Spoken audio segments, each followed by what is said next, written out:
ગાજરનો હલવો. અરે ના ખાતા હા.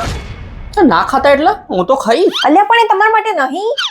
મહેનત કરું હું, પૈસા કમાઉં હું, અને મારા ઘરમાં રહીને મને ના પાડવા વાળી તું કોણ છે?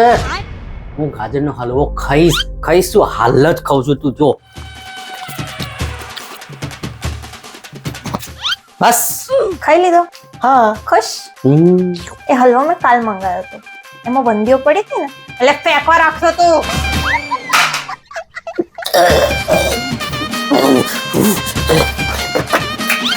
અલ્યા શું કરો છો? એટલે એક તો તે વંદી વાળો હલવો ખવડાવી દીધો અને ઉપર માણસ દૂધ પીવો છે, એમાં તને તકલીફ. હે ભગવાન, પણ એમાં દૂધ નતું. આજે સવારે જ મેં એમાં ફિનલ ભરાવડાવ્યું હતું.